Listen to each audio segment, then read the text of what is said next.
You're not really that hearing impaired, are you? No, but it said that. So. Oh, okay. You're just reading the menus? Yes. Are you ready? It may be opening up the fact that I am a tad hearing impaired. Well, recognition, I've heard, is the first step to any sort of self-improvement, which, would be useful for me to know if I had anything I needed to improve upon. But, so. No comment.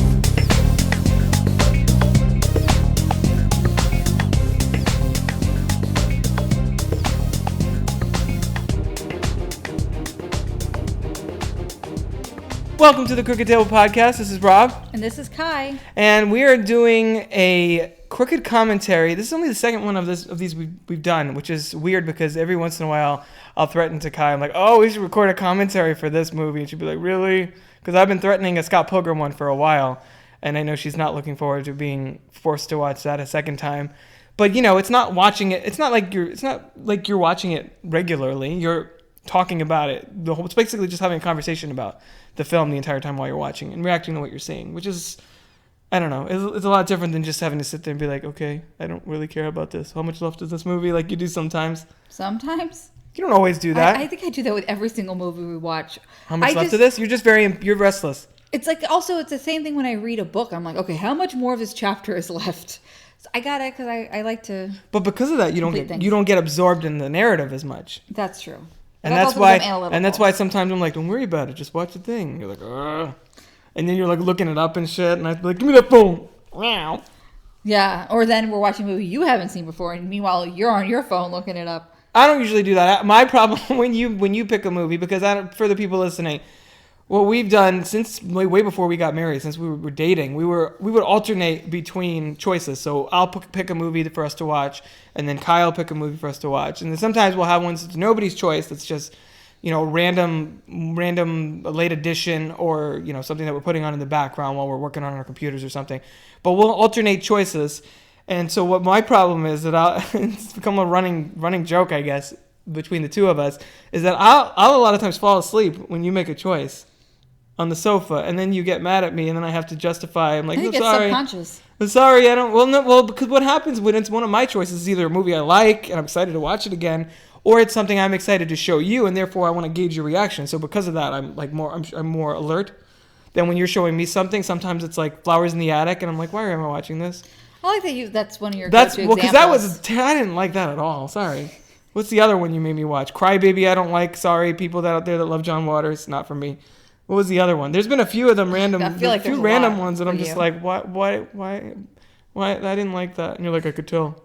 I'm like, yeah. But sometimes I fall asleep not because it's bad. Sometimes I just fall asleep because I'm tired, and because that's true. I'm less alert because it wasn't something that I was as actively involved in, or at all actively involved in choosing.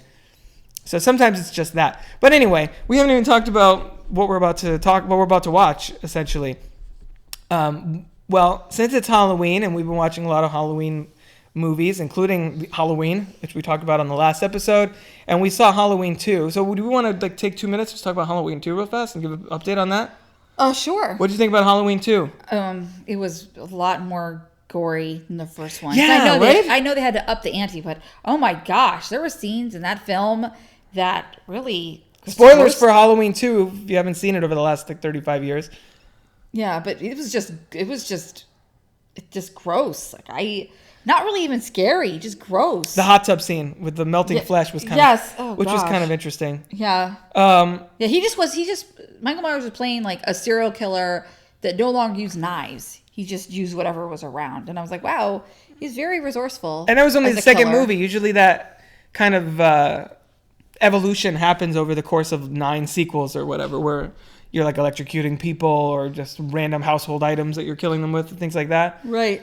Well, I think it's good that they at least explained the background on why Michael Myers hated, or why he was why he was after her specifically. Yeah. Which I guess still doesn't really make sense. Not 100%. She had to die. And it's funny because the DVD set that because we sometimes I just get things out of the library because it's faster than Netflix if they have it. Or because I have movies from Netflix sitting in front of the TV for like 3 months. They had a TV cut that, remember I told you based on my research, Wikipedia and IMDb mostly. Those are my two resources for this kind of thing. They had a TV cut that I guess sounded like it was more reflective of the style from the first movie, like more suspense and less gore. Which would have been better. Yeah, which I think would have been better. I think that's part of the reason why that first one is so effective, is that there's... Do you even really see any blood in the first one? I don't even think so. Not really. But, and also, very briefly, if that... I read the trivia, John Carpenter didn't really like what they wanted to do with the movie. Like, he didn't like the fact that it was going to go so gory. I think the studio wanted it because after that point, that's where the horror movies were starting to kind of lean towards. Right. But, that's... So a decent watch maybe for like a one-time thing, but not really to revisit. And oh my God, what a drop in quality from the first one, which is such a classic. And I still think it's a really great film. I don't know, even the music in Halloween 2, it's the same theme. Even the music sounded shittier. Was it just me? It sounded like a crappy cover of the theme music from the first one. Like it was the same melody, but it didn't sound. It didn't. Maybe it was the sound mixing on the DVD we had or something. It did not sound very good either. I guess so. Everything was subpar about it. Well, it's also even the mask was different because it had already gone through wear and tear because they let the actor who played Michael Myers in the first movie take it with him. I thought this was the last. I thought they had the same mask for the second one, and then after that. No, I don't think so. Not from what I read. It sounded like... And Laurie Strode was a lot... But there was a different Michael Myers. He was shorter. Laurie Strode, like Jamie Lee Curtis's performance, was a lot less engrossing this time. She kind of just laid there being like, he's coming to get me, the whole movie until the end, where the only really memorable moments she had, I think, was towards the end where she's in the parking lot of the hospital trying to get away. And she's, in the car and she's screaming, trying to get them to help her because she's out there by herself. And they're all inside the hospital finding all the dead bodies. That was towards the end was the only memorable moment she had. She didn't even have that much interesting to do there. Apparently, she only was in the movie a total of 25 minutes. Yeah, which is top billing too. Well, which is a lot when it's an ensemble piece, because I think that's basically how much Captain America is in Civil War, for example. Closely followed by Robert Downey Jr., 23 minutes or something. Really? Yeah, on screen. Yeah. Wow. You'd be surprised. Look it up. Well, it's watching Halloween 2, I noticed how little Jamie Lee Curtis was in the film. She also had very little to do, too. Right. That didn't help. But I guess with Civil War, I didn't even know that. Well, that's an ensemble piece, so you don't realize it because it's broken up, a minute and a half with Cap, and then another 30 seconds, then short scene with Ant-Man or whatever. Ant-Man's in that movie 3 minutes or 2 minutes or something. Oh, well, he's in it very little. But because it's an ensemble piece, it's less noticeable. When you have a movie with a definitive leading lady type, it kind of sticks out like a sore thumb. It's why is she not in 3/4 of this movie? Why am I hanging out with this random couple, this random paramedic guy trying to fuck a nurse in the hot tub in the hydrotherapy room or whatever? I'm I don't care about you people. Why are you here? That was the most graphic to me. Yeah, that was also the most creative, and therefore I was oh, cool. Look at the makeup on that face while she's melting and stuff. It just goes to show though what a psycho, a sociopath Michael Myers is. Well, yeah, it's just. Wow. So not highly recommended, but I mean, I'm glad we watched it because it does finish the story from the first one. And you and I had both heard about them being brother and sister, but it doesn't really. They don't. It's funny that you hear that and then you watch the first movie. You're like, how come that wasn't covered in there? Where the hell did I get that from? The guy, the Halloween 2, but established it. And then so we have Halloween H2O that we're gonna watch probably in the next week or so. So I guess on the next episode of the podcast, maybe we'll try and record one either before the end of the month or right after the end of the month and kind of do our last. It does sort of work as a trilogy, considering there's 8 or 9 of these movies, and the 3 of them are kind of have a continuing story in a way. And Halloween H2O was the only one I actually saw a movie there because obviously I didn't see Halloween 2 movies because I wasn't born yet. Right. But Halloween H2O, I technically shouldn't have seen that one either because I was underage. I don't remember how gory that was, so that'd be interesting to rewatch. It probably was gory, and I remember watching it and thinking it wasn't that good. You're it's fine. Yeah, so it'll be interesting to watch that again because it's been over 15 years. Yeah. Since I've seen it. I've only seen it once. Yeah, same here. I didn't even see it in theaters. I saw it on video. Well, yeah, because you didn't walk in with a person that had fake ID. Well, yeah. I saw Halloween Resurrection in theaters, though, and that was kind of crappy. That's the direct sequel to H2O. So I think we're going to stop after H2O and be okay, done with Halloween now. Oh, yeah, I hope I don't think I need to watch 3, 4, 5, 6, 7. Or I think actually H2O might be 7. But the movie that's actually we're going to watch... Yes, thank you for getting me back on track. I was talking about the next Halloween movie that's a classic is Night of the Living Dead. So that's coming up. I thought you were talking about the one we were about to watch. Well, we'll get to that too. But Night of the Living Dead is next up on the docket for a Halloween movie. Right. After the one tonight, because Mr. Robert here hasn't seen Night of the Living Dead. And I saw it over a decade ago. And it was actually really... I thought it was really good and very well done. So, and of course, it's like a zombie classic. You know, you can't have a zombie movie without Night of the Living Dead. I saw it years ago, like maybe soon before soon before we met, like maybe 7 years ago or something, when I was before I moved to that apartment. And I think I had it on in the background, and I think or watching it late, and I think I either fell asleep or something. Because I have a tendency of just watching movies late at night and then falling asleep and be like, shit, where did I leave off with that? And I think it had to go, again, it was another library movie. I think it had to go back or something, so I had to bring it back without really 100% following it. Okay, maybe that's what I was thinking. So I sort of watched it, but not really. Okay. So it's like Eternal Sunshine of the Spotless Mind. A little bit. Well, that I was busy working on my undergrad thesis at the time. Which I was even thinking this today. That's actually funny that you mentioned that, because I was even thinking today, I'm like, I need to get back on that and actually like flesh that out into a book, because now that I'm, more published on, all these different websites, and I have a little more foothold, or like maybe a little more footing as a entertainment journalist and writing about the industry and stuff, that I feel like turning that into a full length sort of critical analysis book would actually make a lot more sense now. And I mentioned, I feel like I mention this to you every few months. Yeah. But I lost the file because of that hard drive issue I had, so I have to figure out how to get that back. Go on Fiverr and pay somebody $5 to transcribe it for you. Yeah. But then I have to send them a copy of my manuscript, and I only have like 4 of them. I don't trust random people on Fiverr. They'll be like, look what I found. I wrote this. I'm like, no, you didn't, you asshole. So anyway, well, I guess we'll report back on Night of the Living Dead. We need to get back in the habit of doing this. If not every week, maybe every other week. Like maybe we can alternate, and I can do, because I keep saying this, and then every 3 weeks go by and we do another episode. But maybe we can alternate, like every couple of weeks you and I do one together, and then all the intermittent weeks I can record something by myself, just a half hour talking about. I also haven't gotten a chance to go to the theater as much last month or so, because I've been so busy writing for ScreenRant.com, WeGotThisCovered.com, CheatSheet.com, MonkeysFightingRobots.com, and my other marketing writing job that's not as interesting and doesn't really pertain to you guys listening to the podcast. But yeah, so stick with us. I swear to God, I'm going to get in some kind of pattern at some point. But in the meantime, this episode is very timely for October and everything. So I've been talking to you about doing Scott Pilgrim for a while. and then I know you're going to be good on your thread. Oh, we'll get there. But how would you feel about doing crooked commentaries, like one every month or every couple months or something? Because I feel like these are fun, because we like to talk shit. We're not talk shit, but like we like to talk about movies. I like to talk shit. You talk shit more than I. I'll be like, this is great. I don't know why I wouldn't talk shit about Scott Pilgrim, because I give it a 5 out of 5 on Letterboxd. You would give it a 6 if you could. I think I gave this a 5 out of 5 on Letterboxd too. The movie we're about to watch. We got to watch some bad ones though too. Those are fun. We did The Room last time, and actually brought up the feed for the podcast because I wanted to remember what an episode that was. That was episode 8. Oh my gosh. That went up about a year and a half ago. That was episode 8 of the podcast called Anyway, How's Your Sex Life, where we did a real-time commentary along with the movie for Tommy Wiseau's The Room, which I'll have to tweet and Facebook that out when the Disaster Artist, the movie that James Franco's making about the making of that, I'll have to re-promote that when that comes out, and we'll go see that movie. Who knows, man? I don't know. I have no idea what the status of that is.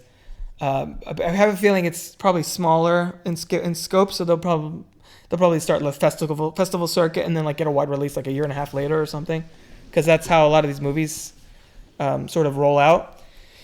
So roll out. Homies. Don't sue me, Ludacris. That was just 2 seconds of your song.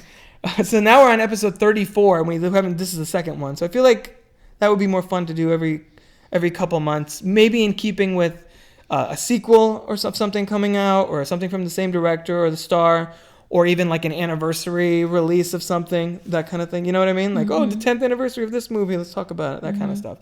But tonight we're watching, and then talking about. This is what you guys have been waiting for since this podcast started. Oh, but I mean, they're going to see in the description when they click on it. It's going to be in the description for what to say on this episode. That's true. Rob and Kai. Yes, that's true. It's not like they're going to be listening without knowing what they're listening to. Because the headline alone won't just give it away. I haven't decided what I'm going to title this episode just yet. because I like to do that after the fact in case I get inspired.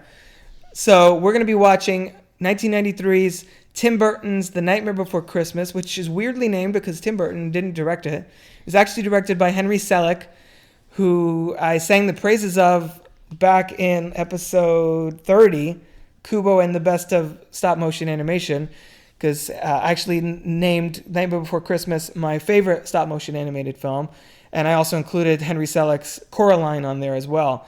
We didn't care for James and the Giant Peach as much. I think we feel like that was sort of a misfire for us. Yeah, no, it was not. But I don't have any connection to that book really either, and I don't know. I feel like Disney was trying.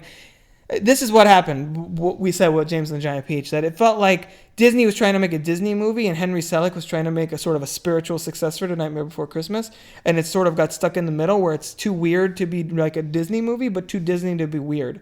And so instead, you're just sort of don't know what to make of it, and it gets stuck in the middle of not really being anything except the by far least interesting of Henry Selick's 3 full feature-length stop-motion animated films.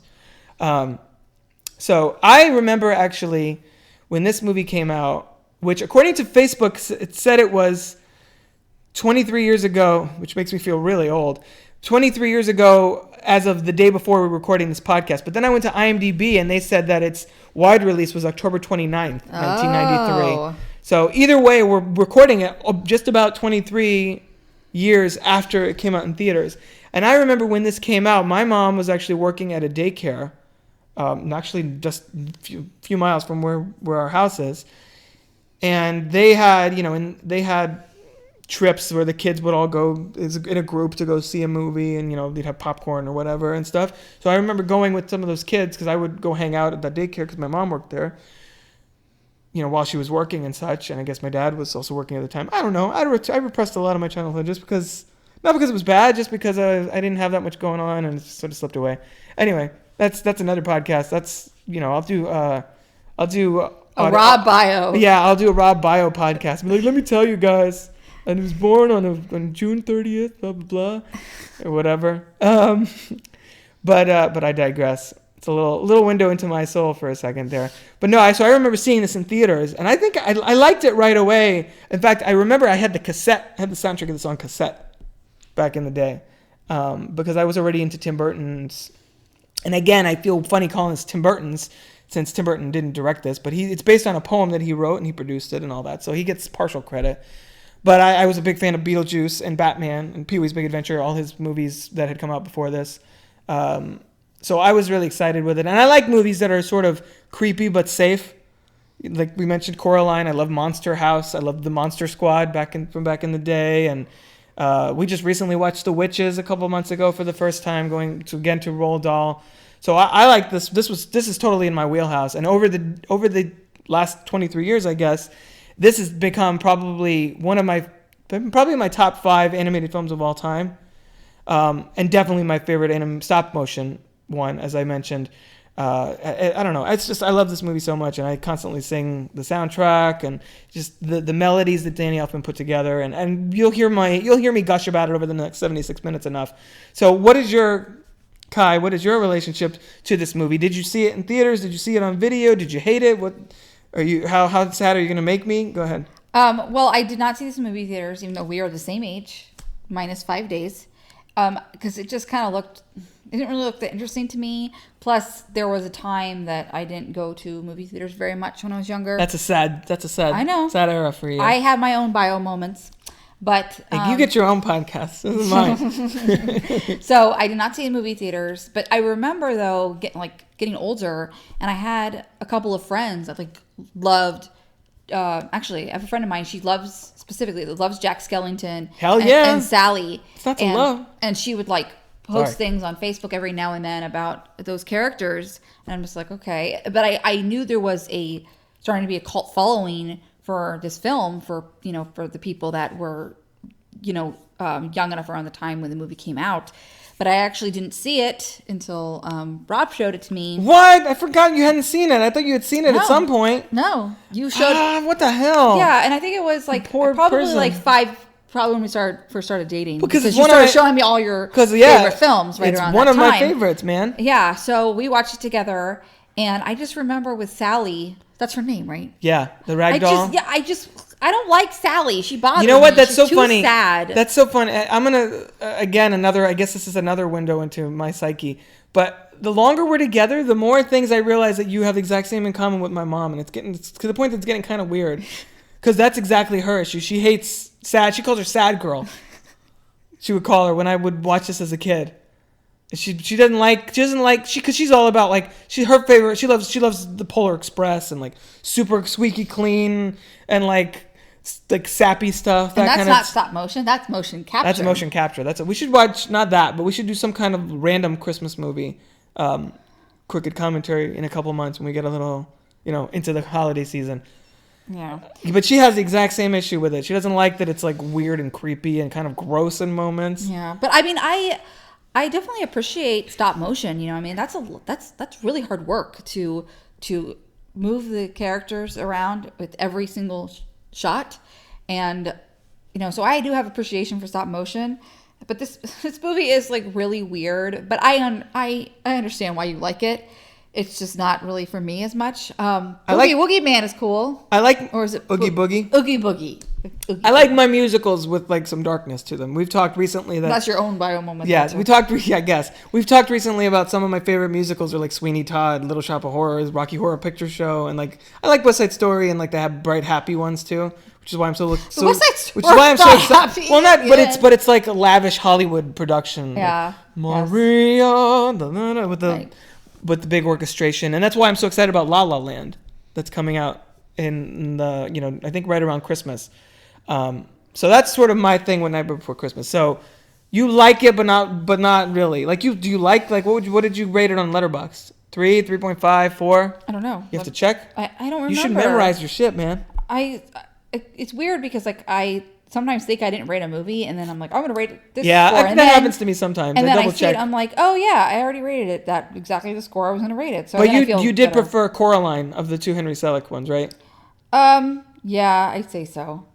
You know why? Jack Skellington, he's kind of a 4. Oh, you gave it 4. Okay, I gave it a 4? Oh, wow. Okay, you like it, but you don't like... Surprise. I think what it is maybe you just don't think you like it because I love it so much, and so in contrast, you're like...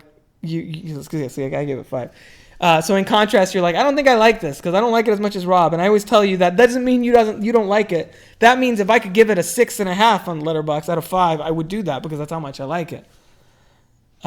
You can like it like a normal person, not like a super fan. But before we start watching it, I should also point out that I told you about this, Kai, that in 2006, my family and I were in LA for, I was going to an expo and whatever, went to Disneyland. And this was actually, I think this is the first year they had it in the 3D thing. It was like a big deal. So I actually saw this in 3D at a really nice theater on Hollywood Boulevard. Hey, that's a good story. Yeah, like almost across the street from Mann's Chinese Theater. I wish I could remember the name of the theater. People that are listening to this that live in LA are probably like, it's this one, asshole.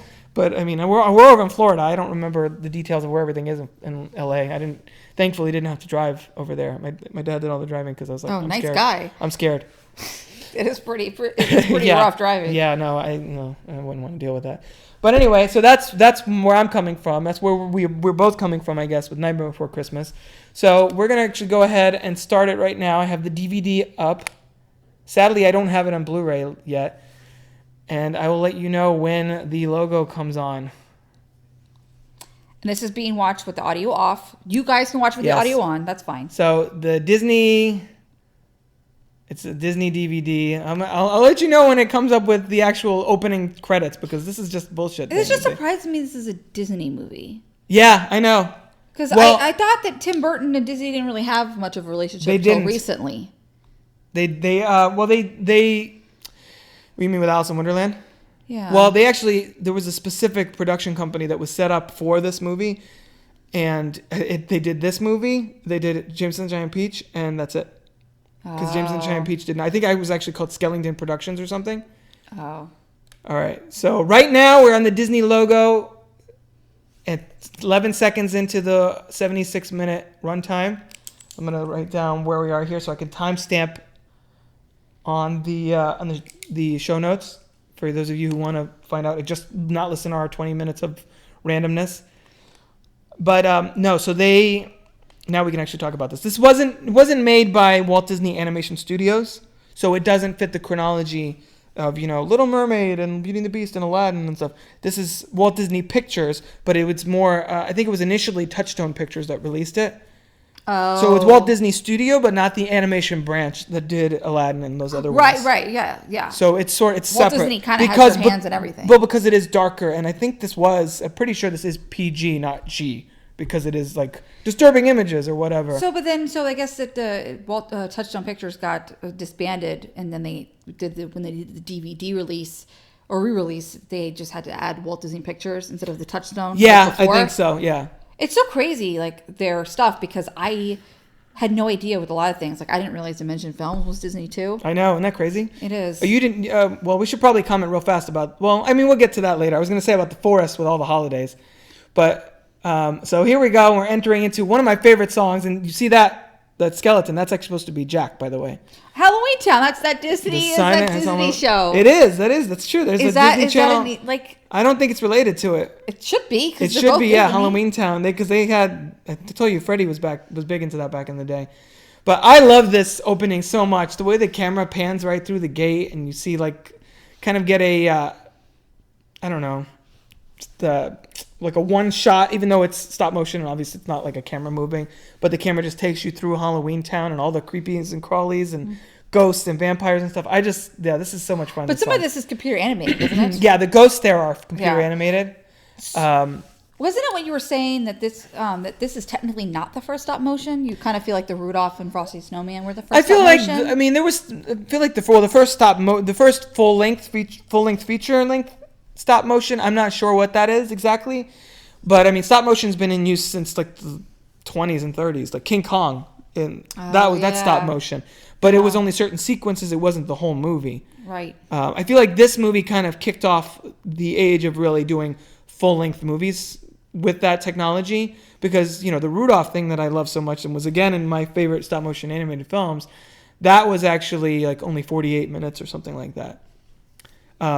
But I don't know. I don't know how much to say about Danny Elfman's score, but I think this is Danny Elfman's best work of anything he's ever done. This, like, you strip away the vocals, which are already great, and just the melody is so uplifting, but like sad at the same time. You know what I mean? It's supposed to have sort of a like gleeful morbidity to it. Oh, here he goes. Okay, Boogie. I don't know if that's supposed to be Oogie Boogie. I'm still debating that because it doesn't sound like, because he just said, "I am the shadow on the moon at night." And it has a different voice than Oogie Boogie. That's what makes me think about that. Who do you think it is? But I always think they're doing a montage of all the It definitely seems like visual foreshadowing to Oogie Boogie, if nothing else. But you saw the skeleton, the pumpkin guy in the beginning of the movie. That's going to end up being Jack. You see him in a second being wheeled in. When it's at Halloween Town. Right there, yes, there he comes on the what is this? Whatever that is, like a wicker. Oh, I wonder if that's supposed to be a visual callback to like the Wicker Man, because it's a wicker horse coming in. Oh gosh, probably is. But then if you're a child, you're not going to know the reference. Exactly, but that's what makes this movie so great. It's very subversive. There's a lot of gags and things that are either kids won't really get, or that are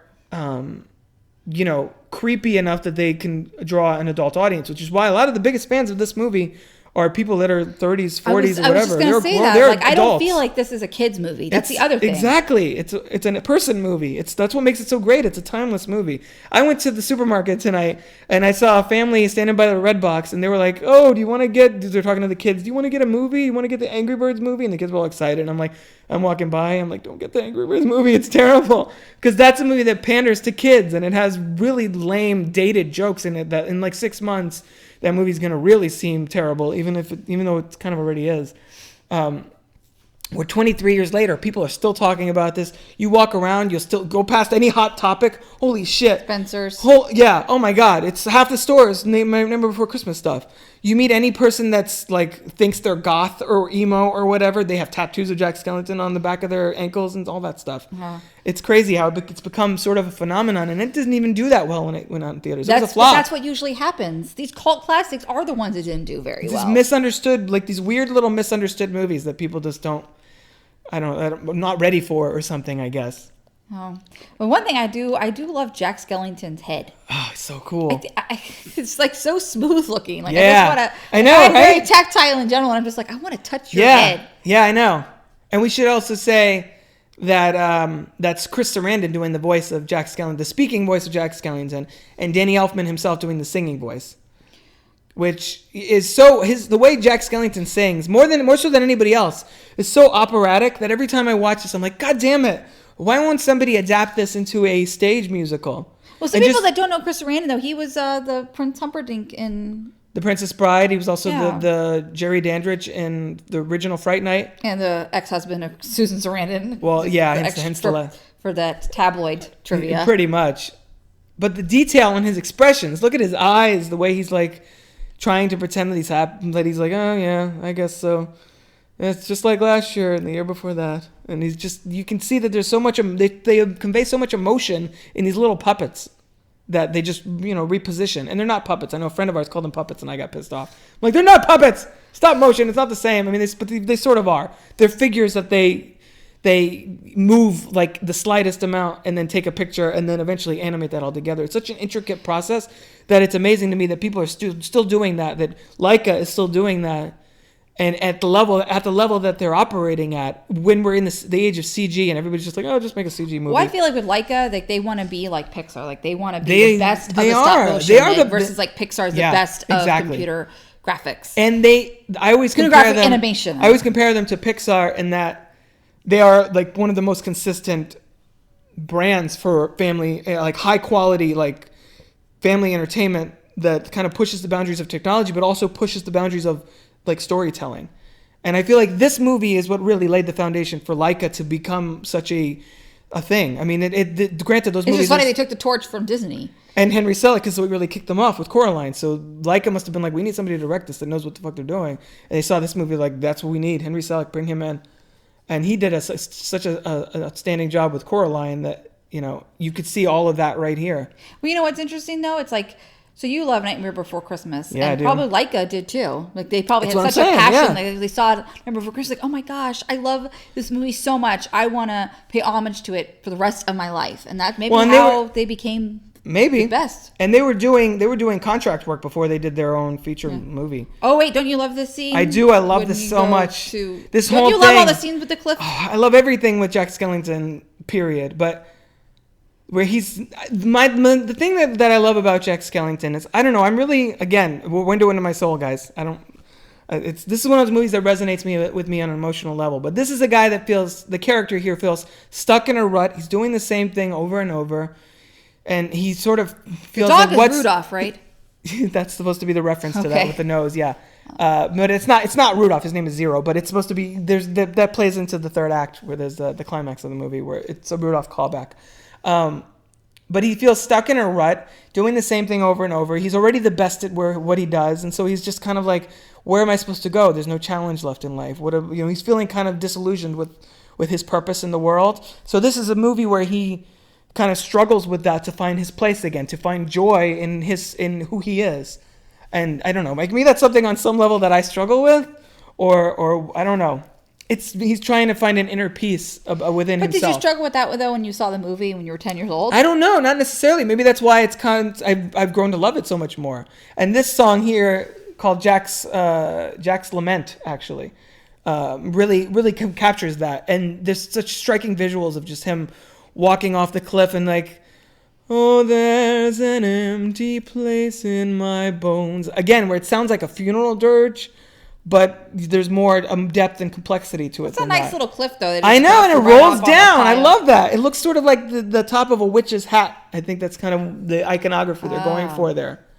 Yeah, good point. But just the art direction in here, if you can call it that, I guess. Because, these sets were all made by people. They're actually photographing something that was built. Well, let me ask you this. What do you think is more challenging, stop motion animation or drawn animation? Because they both involve a lot of patience. It's very tedious, time consuming. I mean, that's not a fair question to ask since I've never worked in animation, so I have no idea. I can tell you though that depending on the story, one of those storytelling. Like you get a different feel from a story that's told in hand-drawn animation versus stop motion. Stop motion to me always feels more tactile, more eerie, more otherworldly, sort of ethereal feeling. So when you're transporting me to another world and it's one that's as freaking bizarre as the one in Nightmare Before Christmas, that connects with me a lot more than if it was on a different level than if it was hand-drawn. You know what I'm saying? Right. Hand-drawns to me are like paintings come to life, and this is it doesn't feel like it's animation, but it doesn't. It's 3-dimensional. Yeah, like it's more. That's what I meant by more tactile. Yeah. It feels like you've entered another dimension, sort of. And in this movie, it literally starts out in the forest with the trees for each holiday, which we'll get to in a little bit. And then you go through the doorway into Halloween Town, and you're literally being transported from your world to somewhere else. Right. Well, when I'm watching this, like I can see how far we've come in stop motion, just like the small things. Like Right. watching Kubo. Oh yeah. The hair was very present. It was blowing in the wind. And this one, Sally's hair is a little bit more flat against Right. her back and doesn't really do much movement. And they're just doing a lot more movement with the facial expressions and the body. Right. Versus Kubo, Well, they everything did moving. augment certain things in Kubo with CG, like some of the backgrounds and stuff, like to a certain extent, but it's all rooted in stop motion, the characters and such. But yeah, I love I should also point out I love the mayor here, especially in light of the current presidential election, and we're not going to get into politics, but this whole the mayor who's like literally a two-faced politician is so brilliant. And again, something that I did not get as a kid, but as an adult watching it, it's like he's like, "Jack, you home?" And he's like all bright and cheery, and then he gets frustrated and he switches to like his, what would be my dark Robbie face, where he's just like pissed off and like, "Oh, Jack," and he's like all desperate and like, I'm only elected. I can't make these decisions." Like he says, "I'm only an elected official." See, I'm only an elected official here. I can't make decisions by myself. That kind of I love it. As an adult, you're watching that and you're like, yeah, that's pretty much what politicians are like. But as a kid, you're just like, that's weird. This guy's head spins around. You know what I mean? Yeah, no. Things like that. It helps the movie. It's one of those movies that, and this is kind of true of all films to a certain extent. Oh, I love the sun as a jack-o'-lantern, by the way. Where you watch at different stages in your life and it connects with you in different ways. And there's a sort of twisted beauty in the way the movie looks, in the music, and everything that's really reflective of Jack's journey, I think. So here we go. Look how cool that looks with the trees. See, like I told you, this is gonna be 76 minutes of me being like, guys, this movie's awesome. So I kind of wish there were more movies to go down these other ones. Like too bad he didn't go to Valentine Town. That'd been cool. All the love everywhere, the pink hearts. Yeah, that would have been cool. I think it's interesting that St. Patrick's Day has one. I feel like what would be down there? Like just a bunch of drunk people? Yeah. Little leprechauns and shit? Yeah. I mean, not to be stereotypical, but like that's what you think of. Clovers and leprechauns and Guinness, pretty much. Yeah. But it makes sense that did they show things? Oh, okay. It makes sense they're doing Christmas though, because Christmas is like the most beloved holiday around the world. Well, and the spirit of Christmas and the spirit of Halloween are in such direct contrast to each other. Yes, that's true. Like one is about bright and happy and joy and goodwill towards men. The other one's like, I'm gonna put on this costume and like put fake blood on and try and scare the shit out of people. Yeah. Or if you're in Mexican culture, it's Dia de los Muertos. Yeah, Day of the Dead. But aren't both holidays from pagan roots? I believe so. So here we go. He's in Christmas Town, y'all. I look at his face. He's actually really cute. I know. When like, he smiles, if he was a pet, and he smiles like that, he looks like a toothless baby. He's like sort of, yeah. Because he is exciting because he's discovering something new. So it's again, it's the whole taking him out of his comfort zone and like trying to find. He thinks the cure to his disillusionment with his life is, I just need to find something totally different and make it my own. And that's, we'll get to the rest of the story with that. But just like, look how you come in here and I feel like there's color. There's like purposeful, it's like such contrast between the way Halloween Town is designed, which is just basically variations on black, white, and gray. And then you come here and there's these like bright reds and greens and whites and everything's sort of sparkly. Look at see the snow and the rooftops of the homes and everything is so like shiny. It's weird that your mom doesn't like this movie anymore because I know because she loves Christmas, right? And like she wants to feel like this at all times of the year. And these people in Christmas Town do feel like this all the time. Right. Well, I mean, if it's anything like Halloween Town. But why aren't they broke? Don't they have to buy presents for each other every day? Well, maybe. Well, I'm thinking that on some level they make them because there are a lot of them. There's a lot of the people that live in there are elves. Right. But I guess they still have, just like in Halloween Town, they still have only one night of the year that Santa Claus comes. So I guess it's been those other 364 getting ready, preparing. because that's what Halloween. Well, I think the concept behind the forest with all the different holidays is that, and I think this is fleshed out more on the soundtrack because there's an opening and closing narration that's more on the soundtrack than is actually in the movie. That basically these are the lands that create the holidays that we get to experience. So like Halloween Town creates Halloween for the rest of us to have a Halloween. But their whole life centers on Halloween. So it's like that's the city of people working to make Halloween happen for the rest of the world and Christmas and things like that. So that's sort of the mindset behind it. And I always forget this, but I know Henry Selick directly definitively answered whether this was a Halloween movie or a Christmas movie. And I always think I know the answer, but then I forgot. Then I forget, so I Googled it just to double check. And I feel really vindicated now in that we're watching this in October because a couple years ago, or last year around this time, Henry Selick did clarify that Nightmare Before Christmas is a Halloween movie. Well, but actually that makes complete sense because first during Halloween Town also it's from Halloween's perspective. Yeah. He hijacks Christmas and makes it like Halloween-y. So yeah, exactly. So you spend more of your time watching like Halloween type stuff happen than Christmas. It's stories told through Halloween Town's perspective.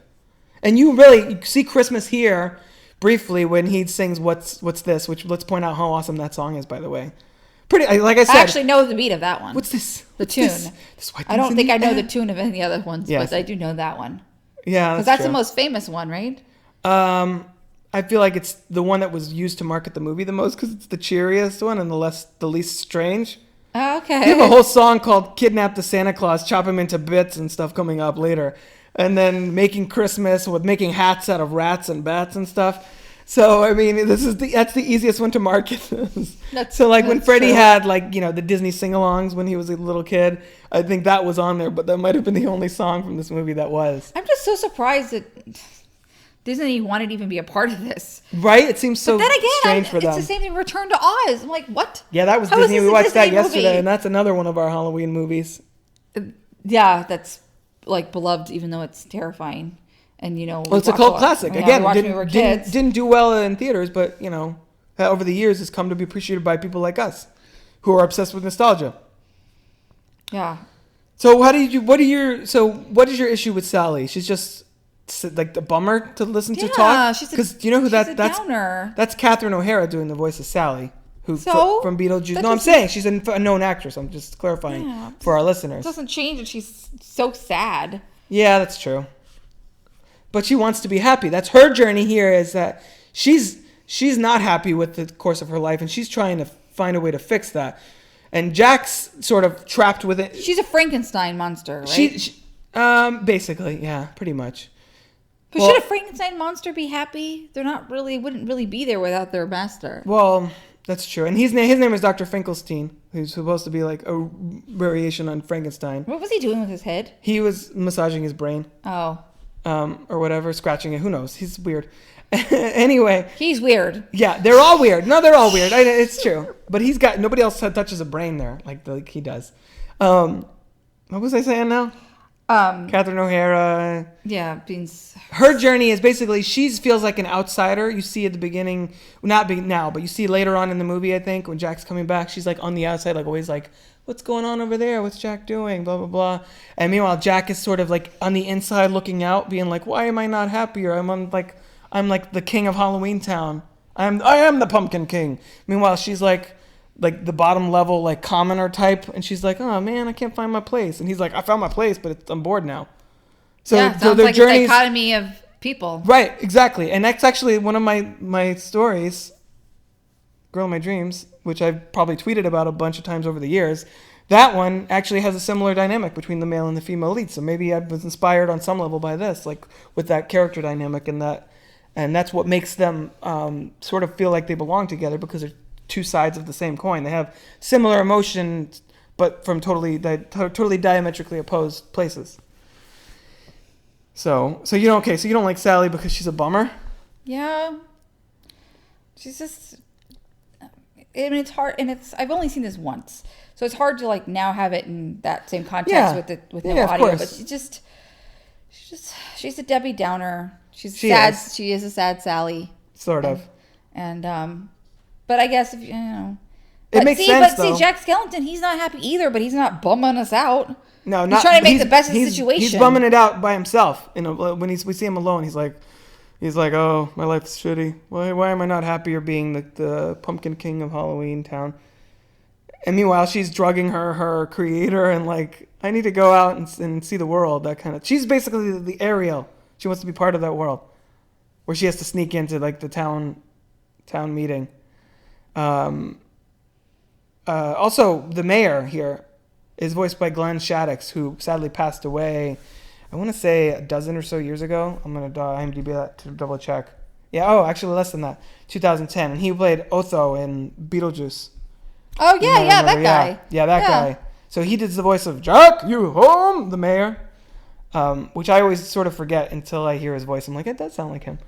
But it's about a bunch of interesting actors in the voice cast here. But Catherine O'Hara played two parts? Yeah, she does one of the three trick-or-treaters, Shock, so the female of the three trick-or-treaters that show up later, with Paul Rubens as Locke, and then, where's the other one?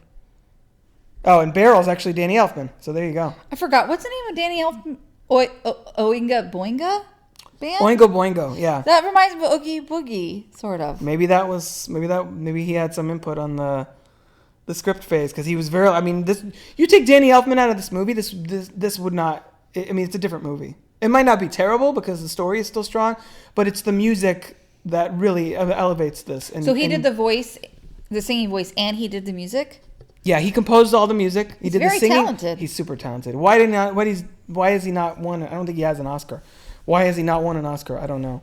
I mean, if it was me, he should have gotten it for this, if you ask me. But he's been nominated for 4 Oscars, but never won. That's fucked up. So hopefully at some point the Academy will give him a lifetime achievement, because he deserves it. But no, he does the singing voice of Jack Skellington. He does the voice of Beryl, and he does the voice of I am the clown with the tearaway face. Oh gosh, you quote that character sometimes. Oh, I quote a lot of this. The town meeting song is so much fun. The part here I like is the part with the stocking. He's like, oh, does it still have a foot? Let me see. Let me look. Is it rotted and covered with gunk? All the voices, and I'm a sucker for anything with silly voices. So that's why I like Family Guy. That's why I like a lot of animation. That's why I like silly things like Austin Powers and stuff like that. Because I just like doing voices. And this is a perfect movie for that, because all these weird look at the there's a rotting corpse there. It's like his flesh is leaking down and stuff. I wonder how bad they all smell. Oh, probably pretty bad. Yeah. It doesn't seem like they'd smell very good. No. But I mean, I could see from an aesthetic perspective why people like you and my mom wouldn't like this, because it is very gray and very dark, and it's not very pleasant and bright to look at, but that's not the point of it. That's the point of the thing. And see, so he goes from looking like a baby, toothless baby, to like... Yeah, this is the gif I use all the time for Happy Halloween. Yeah. Where he's like, Santa Claus. See, and he feels, the character here feels like he feels pressure to sort of play up the part of Christmas Town that he thinks they'll like, by making it all creepy and sort of taking... I always see this movie as a metaphor for one culture sort of taking another culture and appropriating it as their own. You think that's what they were... maybe, or maybe that's just me... for when he wrote about it? I mean, or maybe that's just... Well, who wrote the screenplay? Let me look it up. Well, I'm still talking about the poem. Well, the poem was just the concept of the trees and the holiday lands, I think, more. Oh. The poem only has Jack, Zero, and Santa in it. There's no other stuff going on. Oh, is this poem like It's a short poem. It's just, and he had some drawings and stuff. So he helped. That's why it's. Plus, Tim Burton's name was marketable because this came out the year after Batman Returns. He was a huge deal already by that point.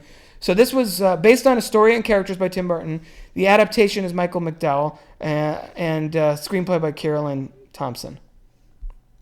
So, I mean, maybe that's what they were thinking of when they were trying to break the story, as as the phrase goes. Where's Caroline Thompson from? I don't know. Because sometimes people write things based on their own experiences. Yeah, that's true.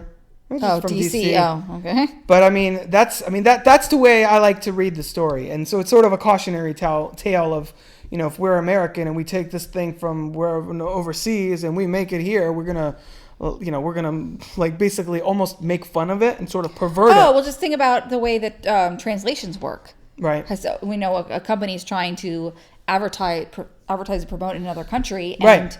in another language, and they actually start alienating people because the translation was insulting. Exactly. Because they didn't learn enough about the culture and to know what it was. It's basically a game of telephone. If telephone was being played by societies that each like hinged on a certain holiday, or think of the way that here in America we think Cinco de Mayo. We're like, oh, let's go get some tacos and then have some Coronas and like, oh, Cinco de Mayo. It's an excuse to get drunk. Which I think they don't even celebrate in Mexico, from my understanding. But it's almost like it's become a mockery of Mexican culture. Where we're like, oh, time to get tacos and have like, shit like that. You know what I mean? It becomes like sort of a caricature of itself.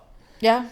So, but in this one, they don't necessarily make it a caricature as much as they take the elements of Christmas and they make them really like strange.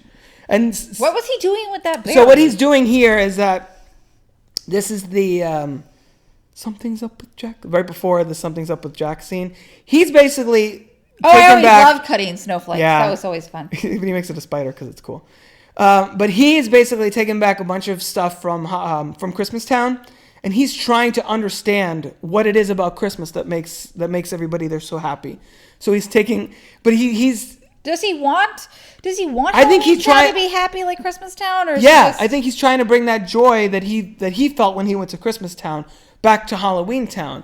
But the problem is that he doesn't have the same, like the town doesn't have the same disconnect from Halloween Town that he's experiencing.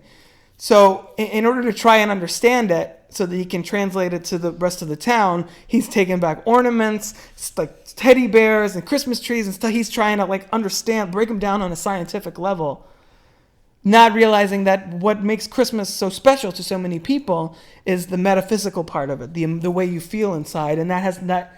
At least to me, and that's sort of the message with another one of my favorite holiday-related stories, with How the Grinch Stole Christmas. It's not the stuff that makes Christmas, at least in my mind, that shouldn't make Christmas. It's not the stuff that makes Christmas special. It's the feeling you get from being around people and like sort of the emotions it stirs up of tradition and love and goodwill towards men and joy and all that stuff. It's not like, and then he's like crushing ornaments and putting it in a beaker and trying to understand.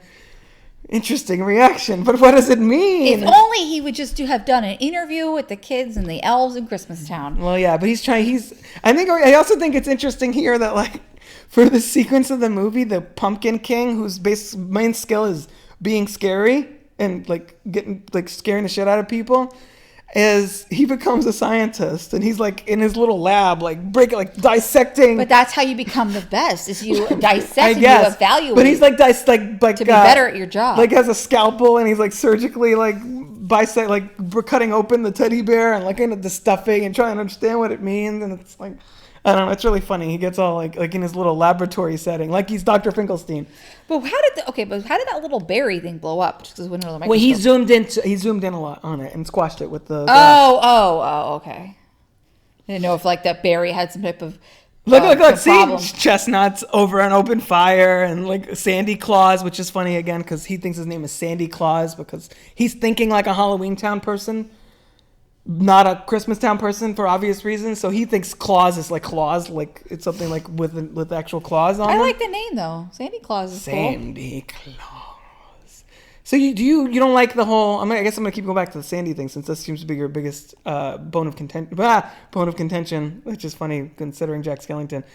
Do you not like her storyline where she's sort of like basically a rebellious teenager sneaking out on her own and going to see the guy that she likes, and like, you know what I mean?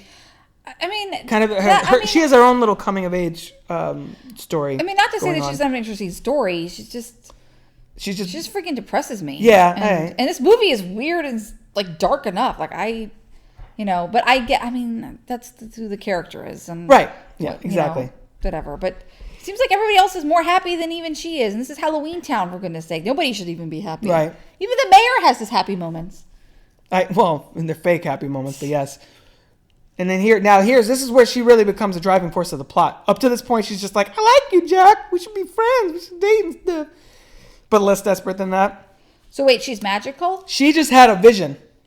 She's look at the rooster. That's just bones. That's hilarious. Here's something's up with Jack. She had a vision of a Christmas tree bursting into flames. So basically, sort of indicating to her that Jack's Christmas is not going to work out well. How did she become telepathic if she's I don't know. They don't explain that. But there's a lot of things in this. They don't explain there's vampires and werewolves and stuff. So I mean, I guess a ragdoll who's somehow alive and somehow has prophetic visions.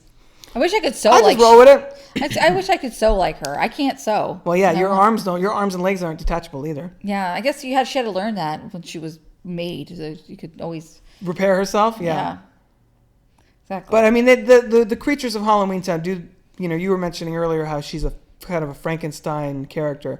They do a pretty good job trying to hit not as thorough a job as Cabin in the Woods, but trying to hit like a lot of the Halloween or horror movie monster archetypes. You have the vampires, you have the werewolf, you have the zombie, you have like the like scary looking dude with an axe in his head who looks like he's like sort of almost like a Leatherface type figure, but not as horrifying as that. Like the axe murderer basically. Yeah, I guess I don't remember the. You'll see the him character. again. I'll point him out when he comes out. Well, who's the mayor supposed to be? Jekyll and Hyde? Maybe a little bit of that. That's a good point.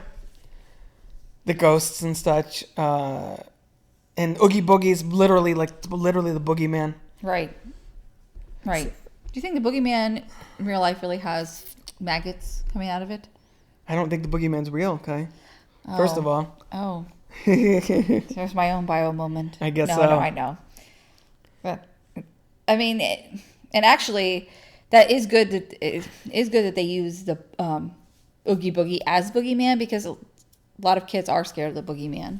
When they're younger, they think the boogeyman is going to come get them. Right. So Oogie Boogie is like the main villain. Yeah, exactly. And I think that's a smart move, because the boogeyman is supposed to be this all-powerful force. I mean, going back to Halloween that we were talking about earlier, the movie, not the holiday. Michael Myers, the whole first movie builds him up as like, oh, it's the boogeyman. That's just like this unstoppable force of nature that comes after you. Without reason, without, any rationality, just will not stop until they destroy you. And so it makes sense that even the people in Halloween Town are like, fuck that guy. We don't want to mess with Oogie Boogie. He's scary. He's messed up. He goes to places we don't want to go to. So he's sort of like the town pariah here. Like nobody's like, Oogie Boogie, stay away from him. He's like the Grinch, basically, is to Whoville. Oogie Boogie is to Halloween Town. Yet the kids. Duplicitous little bastards. Yeah, they should know better. But I know we're not there yet. See, there he is with the accent. Oh, okay, I see.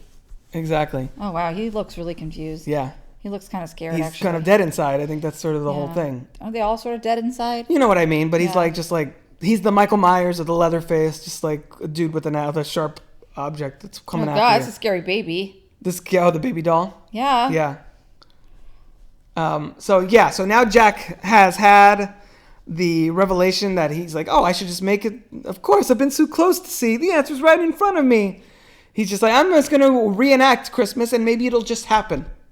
Not realizing that he now has totally misunderstood the whole point of Christmas to begin with. And now he's hiring Dr. Finkelstein to make mechanical reindeer that he can fly around in. How long was he in Christmastown for anyway? They don't, again. I guess a while, because the mayor came to his house and they had to say he hasn't come back. I think like overnight or so, because he goes walking that one night after the Halloween where he's sad, and he like wanders into someplace new, and then he finds the doors, and then comes back the next morning where he's like, "Where's Jack? He's been gone. He's been gone all night." The guys outside his house say.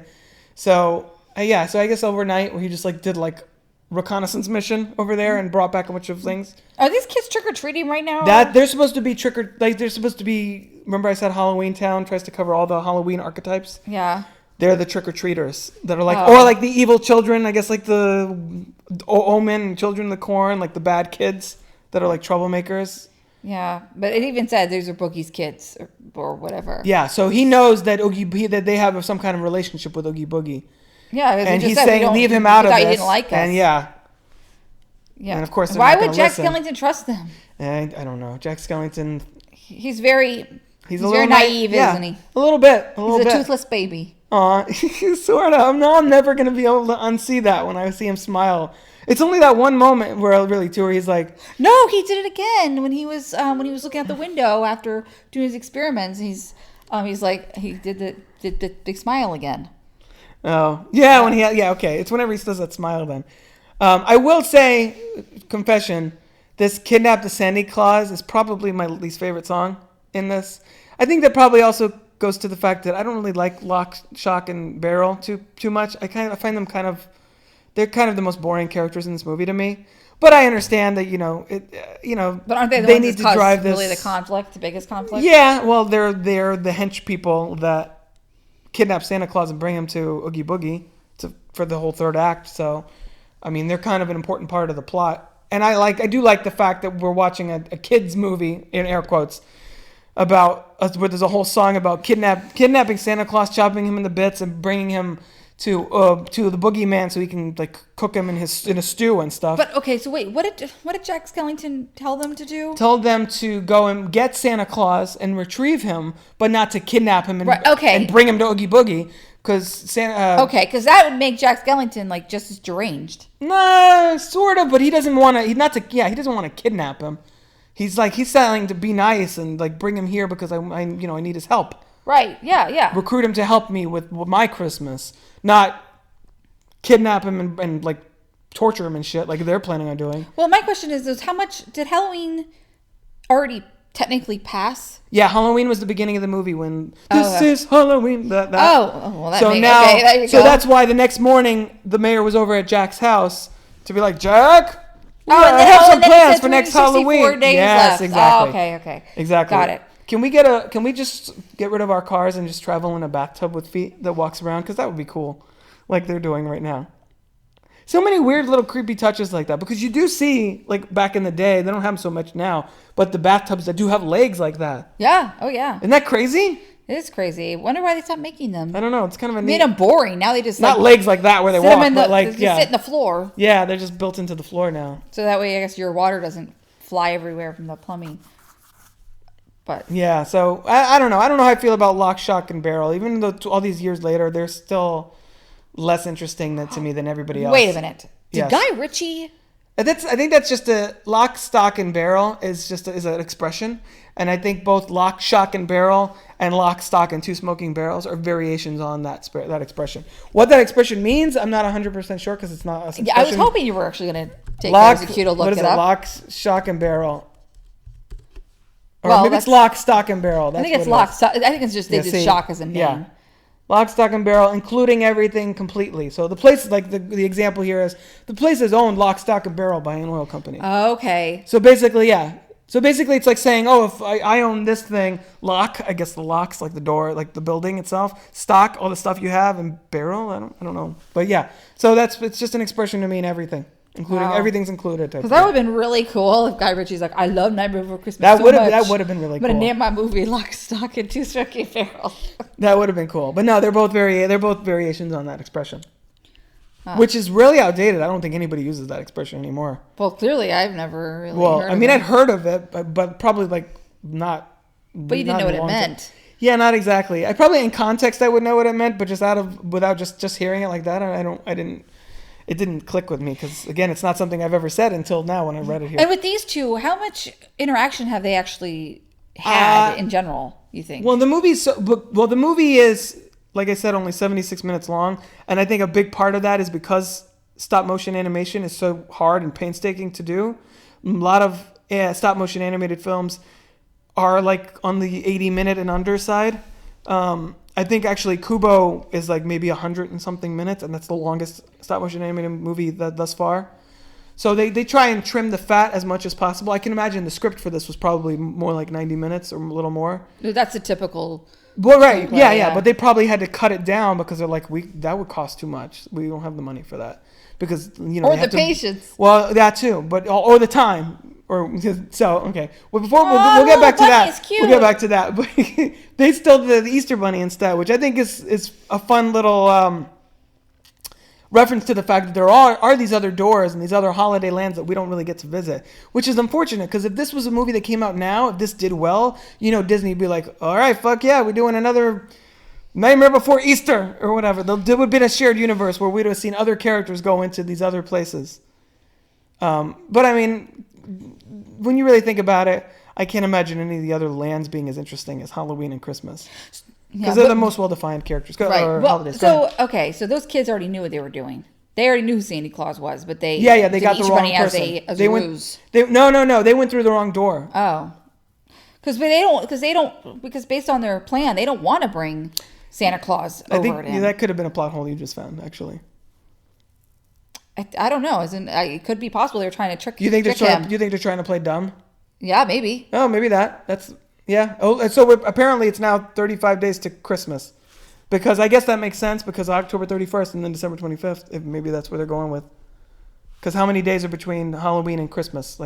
Probably 35 days. No, 36. There's more than that. There's a month, like almost 2 months. So there's like 60 days or something. So at this point, time has passed. He's had the meeting. They're getting things ready. So now it's up to this point. Because Halloween is the end of the month.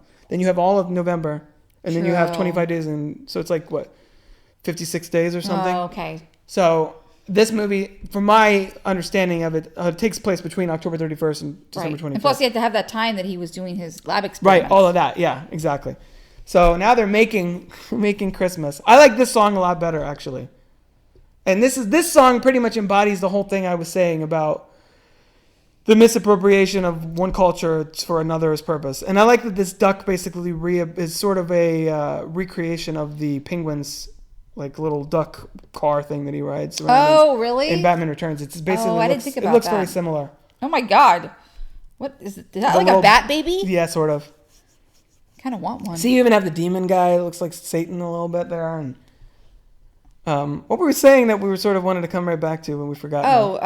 The days between Halloween and Christmas, and then before that we were saying something, and that the kids may have been trying to show a ruse that they really didn't know what door to go through, and they were just trying to be like, oh, see, we're trying. That way they could kidnap Santa Claus. Yeah. I know. I got it. You were talking about Sally and how do they know each other, and I was saying they had to cut it down to 76 minutes, probably, blah blah blah. But we get this sense that they're friends and that they like confidants, but that she has a thing for him, and he's totally oblivious to it. Which I guess makes more sense than her just being like, "Oh, Jack Skellington, I love him from afar. I love Jack Skellington because he's like like a celebrity of the town." I mean, there's a little of that I think too. Look at the roadkill of the turtle; his head just fell off when he held it up. I think there's an element of their relationship that probably is that. But I mean, she's also, they also have become. That's probably how they're. Honestly, if there was a prequel to this, that's probably how the relationship started. She was like a Jack Skellington groupie, not the groupie, and like they were like she was throwing herself at him, but a groupie as in like she was a big fan, and then she's a fangirl. Exactly, and that's probably how it started. And then over the time, she's developed real feelings for him, and he's kind of come to trust her, but it hasn't turned. Well, I mean, they trust each other, but they're friends. But it hasn't turned into romance like she wants it to at this point. Yeah, I love this guy. The doctor has like the weirdest. When he gets happy, his mouth gets all like. He doesn't become a toothless baby per se, but he becomes what? He's scary looking. But look, see, and the color in Christmas Town. That's such a brilliant juxtaposition because you instantly know when you're in Christmas Town. Because there's all the colors everywhere, and then you go there and you're like, "Whoa, this is fucking creepy." Actually, now they actually have some orange, which they didn't even really have orange in Halloween Town before, and so maybe which is weird because you gotta have orange. Orange and black right there with the snake. I think you have a little bit of maybe the addition of orange at this point in the story in Halloween Town, orange and green, like more shades, a little bit more shades of color is supposed to visually represent the leaking of Christmas into their town, because now there's a little more going on. There's a little more color. It's not all just gray and drab. Oh, the whole thing. Thing. Orange instead of red. There's orange and green. The weird darkish green color. I love this part where he says, "It's Christmas time," and you're like, Jesus, dude, you just made Christmas fucking scary. So now we're 2 days to Christmas. 1 day to Christmas. Sorry, my bad. And she's... That's Mrs. Claus. Mrs. Yeah. Claus, okay. He's going over the list and checking it twice. And... poor Santa. He's got such an exhausting job. Sort of. I guess he gets his rest for 364 days so he can handle this. Well, he's preparing for it 364 days. Oh, and here we go. This is the moment. Trick or treat. And then they grab him. I wonder if people in Christmas Town, like if Santa Claus ever wondered about Halloween Town. If he's ever wandered in the forest. Maybe. That could have been another... Maybe he wanders into Easter Town or something. Or maybe he goes Independence Day Town, because that's why we have Christmas decorations even in July. Maybe. Because Christmas overtakes or pretty much half the year. See, this is like when you're trying to help out a friend and you know that they're not doing... They're like... You're like, hey, I noticed that you've been drinking a lot. Or like, hey, I don't know if that relationship's working out for you, or something like that. And you're trying to like intervention them. And they're just totally not seeing it. Okay. Yeah, I guess it was just a plot hole. Okay. Well, not really a plot hole. They just made him like a straight up mistake, I guess, the first time.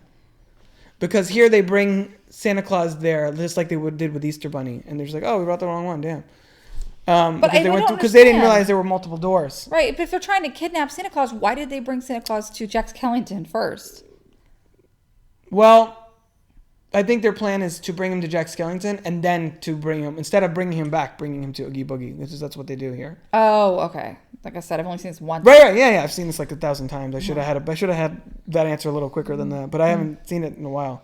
Okay, but yeah, you're talking about like kind of like an intervention. She knows this. Yeah, is gonna she not go knows. Yeah, and she's like, Jack, I know you think something's trying to reason with him. While she's still a good enough friend that she's helping him, but she's also trying to be like, Jack, I know you think something's missing, but she's like, something's missing. He's like, oh, the hat. That's what's missing. I'm like, no, this is not.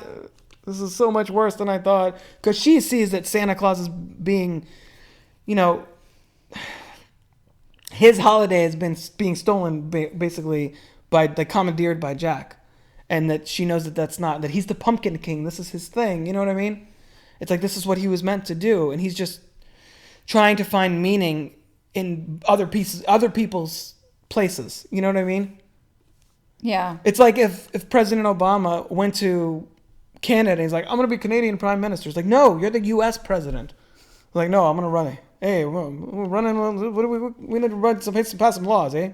You know what I mean? It doesn't work like that. This is your, you know what I mean? It's sort of that kind of thing. This is your calling, and for some reason you feel stuck, but that doesn't mean stealing someone else's job is going to really solve that problem for you, because it's an internal struggle that you need to kind of come to terms with yourself. Well, it's interesting because even as like it seems like even when he's preparing for Christmas, like it does seem like Jack Skellington, there's still that sadness there. Yeah. That he's just kind of still going through the motions. Still searching.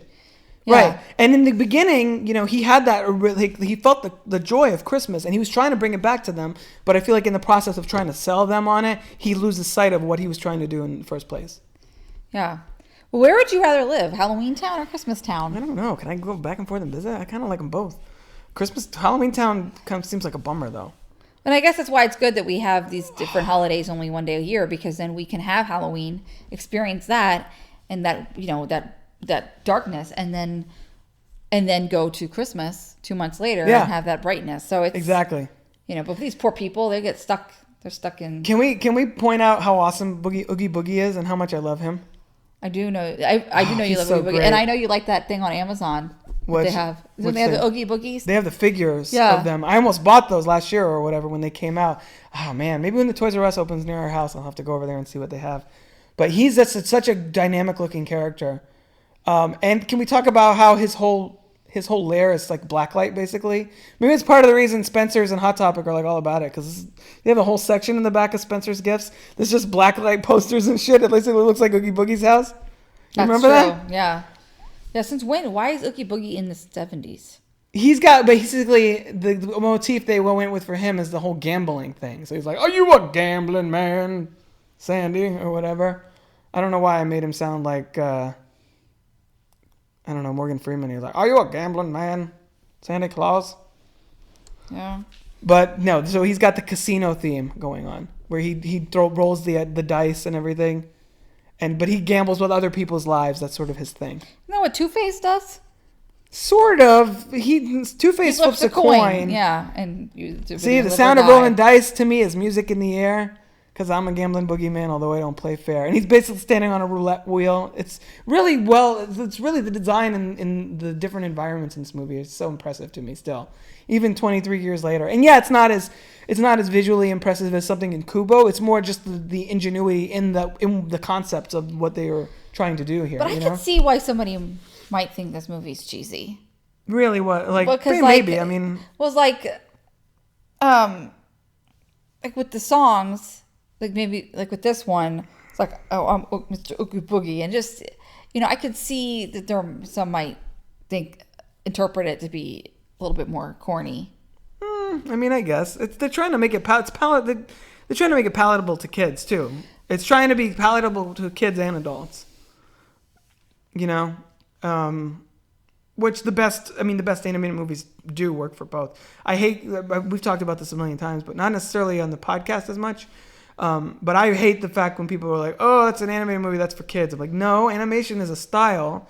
There's a lot of animated movies, especially overseas. You go to like Japan and they have all those anime series and films. Those are not for kids at all. They're bloody, there's nudity, there's sex scenes, there's all kinds of stuff going on. It's a medium that you use for telling a story. It's just in the US, we have this terrible stigma of, "Oh, it's kids for kids. I don't want to see that." In fact, I was listening to the Slash Filmcast recently, and they were talking about, they have this new segment called Slash Film Court, where they have different dilemmas, and people write in with like, "Hey, so this is what's going on with me," and movie-related dilemmas. And then the hosts sort of come up with their decree of what their decision is. And someone was writing in saying how they feel funny going to see like animated movies by themselves, that they're being judged by their friend because they go to see a Pixar movie or things like that. Like there's some kind of stigma involved with it. And I'm like, fuck you, man. It's like the same thing of being afraid to eat dinner by yourself. I mean, because of the type of film that it is. I'm like, Pixar movies are better than 90% of live action movies. So I don't understand that at all.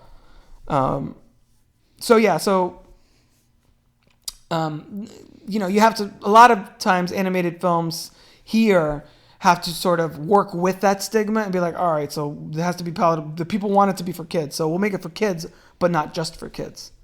We'll make it accessible to kids, but have deeper subtext and deeper, character-driven story that will draw the parents in as well, so the parents aren't sitting there for 90 minutes being like, how much more of this shit? And a lot of animated movies that come out are just like that. Pretty much. Angry Birds movie, Ratchet and Clank. I've seen a few of them this year, actually, that are pretty terrible. You wrote that article about Norma of the North? Oh, my God. Of worst movies of the... Yeah. So people listening to this, go watch Chris Stuckman's review of that. Oh, my God, on YouTube. So funny. I actually had to show Kai, even though she doesn't watch a lot of that stuff on YouTube as much as I do. But we just went past in the movie. To talk about the movie that we're watching, we just went past the Rudolph moment there where they're like, "There goes Christmas," and Zero's nose was better to light my way, which is the kind of reference there. I thought was sort of cute. That's cute. Yeah, so I doesn't guess really do that. He doesn't really do that much. Well, I mean, I guess it does. I was going to say it doesn't do that much to drive the plot forward, but it does, because that's Sally created the fog to try and stop Jack, because Jack's not listening to her about not going through with it. I don't know why she thought that would work. Jack seems very headstrong to me. Yeah. And kind of intense. Look, and she's like, will he see how much he means to me? I think it's not to be. And she's like trying to be with Jack. And she's like, this is not going anywhere. And see, this is her mournful song. It's like, what will become of my dear friend? Which, when you take the music, I was like, wah, wah, wah, wah, wah, wah, wah, wah. So I can see why you guys are like, damn it, she's a bummer. But I like it, even though, this song is particularly sad. But I would encourage people that do enjoy Sally's song, which is what this is called. They didn't really give it much of a name. It's just her song. to check out the Nightmare Revisited album that came out a few years ago with a lot of like rock, alternative rock acts covering these songs, because Amy Lee of Evanescence sings this, and Jesus, that's a perfect marriage of voice and material. Yeah, she seems so kind of like a sad girl. Sort of, right? Yeah. So I actually bought that on iTunes years ago when the album came out. So I should listen to that actually now. Not now because we're doing this, but after this. But Amy Lee does a great cover of Sally's song for people that haven't heard it for some reason. So now we finally... How did he know where to go? Didn't he think he needed to go through the tree door again? He probably did. He probably flew that way. I don't know. We don't see it. We don't see how he gets through there. He just kind of did a toothless baby thing again. He did. He's very excited about this. But if I was those kids and I was getting these presents, I'd be scared. Oh, well, yeah. That's where you realize, where you're watching, because most of this movie, you're from Halloween Town's perspective, and you're like, oh, okay, this is kind of weird and crazy. They're trying to do Christmas. All right, whatever. We'll see how this... She thinks it's not going to go well. Shut the fuck up, Sally. This is cool. And then you see here, and you're like, oh, wait, no. This is bad. Jack's done a terrible thing on accident. But this to me is where like a lot of the dark comedy of the film really comes in, where this little kid gets his present from Santa now, and then the parents come in and they're like, what did Santa get you, honey? And he lifts up the shrunken head, and the parents are just like freaking out. It's so great. Well, I hope that the parents got him something just in case, because I got my Santa Claus presents and I got my presents from parents, so hopefully they... Well, but in this world, spoilers for real life, in this world, Santa Claus is real, so they don't have... these parents in the Christmas town probably don't have to be like, all right, time to go to sleep because Santa's coming, and then stay up and eat the cookies and be like, oh, look, see what Santa left you. Like we're gonna do with our kids. You know what I mean? They actually have a real Santa that they can, in this universe. That's true. They can deal Good with. point. Oh, never mind. I was going to say what a nice looking wreath. Well, it was until it showed you realize it was a creature. Oh gosh. The snake. Yeah, the snake that comes back. It eats the tree. You see it eating. You see it eating the tree, and the kid's standing there like freaking out. I would be freaking out. And by the way, since I mentioned earlier about the duck, that little cat, that's the cat doll that the little girl's holding. Yeah. That cat doll is actually the logo for Max Schreck's department store in Batman Returns. Max Schreck is the Christopher Walken character. Oh. That's like the logo is an image of that. Oh. I have all kinds of random trivia. Well, I'm glad that the cat didn't like attack their face. Yeah, no. The tree of bats. Wow. Look, it's just the kid with the snake eating the tree, and just like, ah! It's so funny.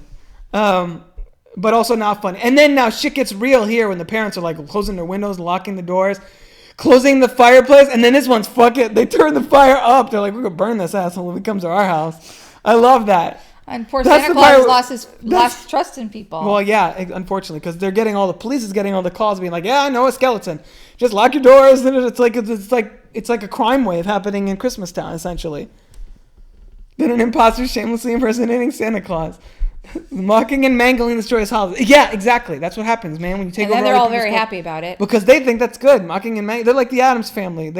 Everything that's bad is good. What's that? Good. Bad wrong. Kung Pao thing. Yeah. Oh, that's a totally separate thing. That's not opposite. That's not that. But it's similar concept, I guess.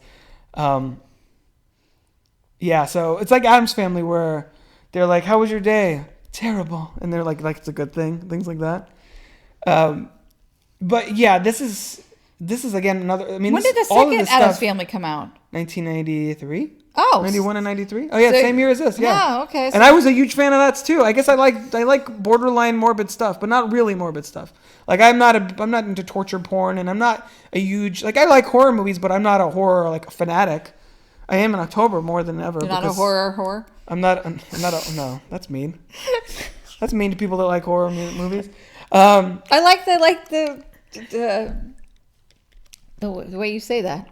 I'm not a horror fanatic. But I do like things that are spooky, but like safe spooky. Especially as a kid, because I liked Goosebumps. I still have a lot of the Goosebumps that I read as a kid. And yeah, obviously movies like this. And obviously Sally looks like she's the smartest person in Halloween. Pretty much. And that's what Santa Claus points out in a little bit. Oh. Which you'll see. But yeah, see, she basically, that's the good thing when you can disassemble your body. You can like try and throw the villain off the track. Yeah, I've tried to disassemble my body and it doesn't really. No, please don't do that. Doesn't really work out very well. Don't try and do that because you'll be like, that would not work out well. And especially since I can't sew, Little Harry and Jordan. Yeah, won't they be surprised? Yeah, they will.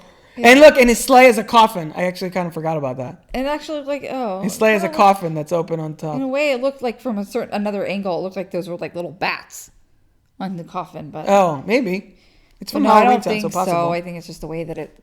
Oh, it's just the design. Yeah. So this is where this part is where like starting with the fire going up. Now it's like the army in Christmas Town is like straight up blowing his ass out of the sky. And then you get the Night Before Christmas reference. Where Merry Christmas to all, unto all a good night. It was the night before Christmas and all through the house, blah, blah, blah. It's just that he has absolutely no idea what's happening. Yet everybody in Christmas Town knows what's happening. Halloween Town, they know what's happening. And Jack's just like, this is great. He thinks he's helping them out. He thinks he's giving Santa... Is he not getting the radio report that they're getting? No, I guess not. I don't think they should have walkie-talkies. I don't think his sleigh was equipped with that. The mayor is now thinking that Jack is dead, even though he's a skeleton, so I don't even know how you would kill him. But I love Jack, though. He means well. It's like what we say about our relatives when they're being slightly moderately intrusive. We're like, but they mean well, so we love them. It's like that. It's like Jack he's not malicious at all. Once he realizes that he's made a terrible mistake, he does. I hope there's still time to set things right, and he goes and makes it right. So it's conflicting this part of the film because you're like, no, Jack, what the hell are you doing? But he's trying to find a new purpose in life, and it doesn't go so well for him. No, they're gonna cancel Christmas. So basically, live in your boxes, folks. Don't try to broaden your horizons, I guess. Yeah, sort of. I mean, you could look at it that way. I don't like, but look how beautiful that is. That he lands in the arms of the angel statue. Well, and so what he could have done was what it really is he needed to think outside the box, not steal someone else's box. Exactly. Right. See, well put. Good job, Kai. I agree. Yeah, there is a lesson in this, and it's not. Oh yeah, I forgot. That's the other way that he gets in and out. There's the doors on that statue. Oh. He goes in there, and that's how he gets back to Halloween Town. You'll see in a second. But look how. See, I mean, you can't hear it because we haven't. Is that a voodoo doll? It's the doll that he was gonna. Maybe it was one of the presents that got on fire when he was on the sleigh. But look how it's such a Broadway style of performing, where he's just like. Find a deep cave to hide in 1,000,000 years they'll find me. Like, it sounds like it's made for theater. So I still don't understand why you can't get like a slim actor, put the makeup on him like a skeleton, and then make this... Doug Jones. Yeah, Doug Jones or someone like that. Well, we have our friend Gordon is super thin frame like that, where he like dresses up as C-3PO and fits in the suit and everything. So someone with that slim of a frame could totally pull this off on stage. You know what? You put this on Broadway like they did Beauty and the Beast, like they did Aladdin, and like they did Lion King, from the same era of Disney animated films, by the way. Now, with the cult following that this film has, where I don't even say it's a cult following anymore. I feel like this has now basically become a classic. It's not even a cult classic anymore. It's become like mainstream. In the way that Rocky Horror is cult classic, but not really. Now it's so mainstream that Fox is doing their own remake of it. You know what I mean? You put this out now, sells out immediately. I guarantee it. You'll be the first one in line. No, not in Broadway. I don't live in New York. But, I mean, it would sell out right away. I don't understand why Disney's not calling me right now about this. I know, you should be telling you. You don't really need to. You don't really need to adapt. I mean, maybe you might want to flesh out the story a little bit, because people pay like $100 a ticket to go see a movie that's or to go see a play that's like an hour. They're like, the hell. So maybe flesh it out. I'm sure they could add more songs. Yeah, they turned Legally Blonde into a musical. Yeah, exactly. So, yeah, see. You make Legally Blonde and Shrek and shit like that into stage musicals. This is a musical already. And yeah, you can't capture the exact same visual look stop motion, but you can do the set design exactly like these. Well, we've seen Beauty and the Beast on stage. Yeah, that was great. And those, you people that are just there's candles. There's ways to do it. Yeah, and they did a great job. They're doing a Harry Potter stage like play right now in London with magic and spells and stuff happening, and like they go. I mean, that story, a huge chunk of that story deals with time travel and them going back and reliving other eras and different versions of the same character and stuff like that. They could pull this off. That's what I'm saying. And I mean, it would be another like smash hit. I would love to see that happen. I just think it's just. I wonder how they would do Oogie Boogie. It's maybe so a guy ready. in like a burlap bag. Oh, there's ways to do it.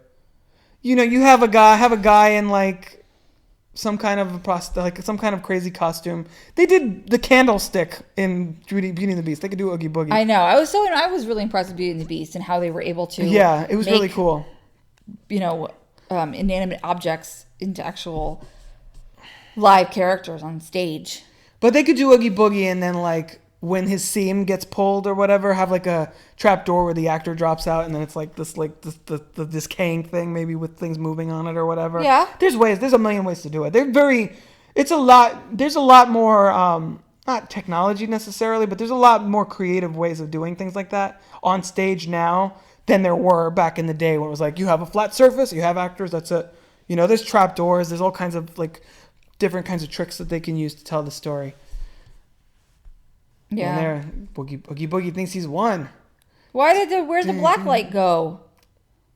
He has the lights on right now. Oh. Why does Oogie Boogie look scared of him? This must be a trick. Because he was dead. Oh. Because he thinks he's like, they said you were dead. And he's pretending. Yeah, and it's also a trick. He also pretends to be scared so that he can go and hit the switch to have this thing happen. So they don't really explore in this movie what their relationship is like. I would think definitely be like huge competitors, like frenemies. Probably. So I wonder. I wonder if Oogie, enemies. Or maybe. Because they're both competing. Like I would think Oogie Boogie's like the scary guy, and he's like the pariah person. So I wonder if Oogie Boogie maybe used to be like the king of Halloween Town, and then Jack came along and kind of whooped his ass, and so now Oogie Boogie resents Jack for that or something. Because there's definitely some hatred going on the Jack knows to stay away from Oogie Boogie. He's like, you leave Boogie Boogie out of this, he says to the kids, and then Oogie Boogie is like, seems like he has an issue with Jack. He's like, I hate you, asshole. Right off the bat, he seems like he hates him. So that this always grossed me out as a kid, but like in a fun way. Like, oh, he's all bugs inside. Ew. That's kind of also looks like candy, like buggy candy. Yeah, I guess like gummy worms. Yeah, type thing. Sort of. I could see that. Maybe that's what they use. And then his voice, like my bugs. Turns into like that. I love that. Yeah. Oh, ghost Santa Claus. Yeah, he does the final blow. Aw, and now he feels bad. Exactly. See, now you're getting sad, toothless baby. See, she's the only one who makes any sense around this insane asylum. I told you, he points that out. Skeletons and boogeymen. And Santa Claus always has an answer.